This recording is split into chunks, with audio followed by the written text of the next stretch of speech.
Hi friends, Sunday కాబట్టి ఈరోజు బిర్యానీ చేస్తున్నాము. నైట్ డిన్నర్కి ఇది. మార్నింగ్ అయితే జొన్న రొట్టె, చికెన్, వైట్ రైస్ తిన్నాము ఆల్రెడీ.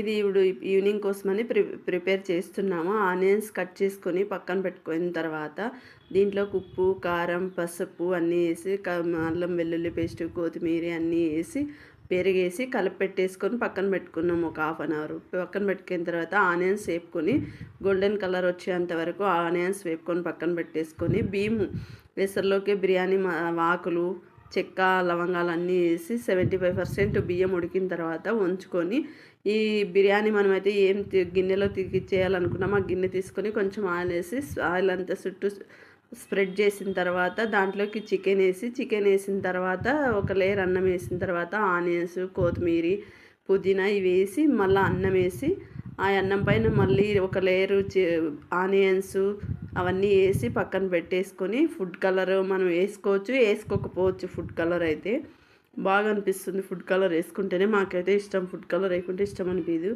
అలా వేసుకున్న తర్వాత సాల్ట్ అన్నీ వేసుకొని బాగా వేసుకొని పెట్టుకొని పొయ్యి మీద పెట్టేసాను అనమాట. పెట్టిన తర్వాత ఒక 10 మినిట్స్ తర్వాత తీసి చూస్తే యమ్మీ బిర్యానీ రెడీ. నేను ఎప్పుడైనా మా పాప ఊరికి వెళ్ళిన తర్వాత, ఎప్పుడైనా ఊరికి మా అమ్మ వాళ్ళ ఇంటికి ఏమైనా వెళ్తుంటే ఫంక్షన్లకు వెళ్ళినప్పుడు మా పాప చేసుకుంటుంది అనమాట. వాళ్ళ తాత తెచ్చిస్తా అంటే చేస్తే వాళ్ళ తాత ఈరోజు నేను చేసింటే కానీ చికెన్ బాగాలేదు, షైనీ చేస్తేనే బాగుంటుంది చికెన్ అని ఈరోజు ఏం బాగా చేయలేదు నువ్వు అని చెప్పి తిట్టినాడు అనమాట. బాగా చేస్తుంది మా అమ్మ ఈ మధ్య అయితే అన్ని వంటలు. ఏదైనా నేను లేకున్నా చేసుకొని తినడం అలవాటు.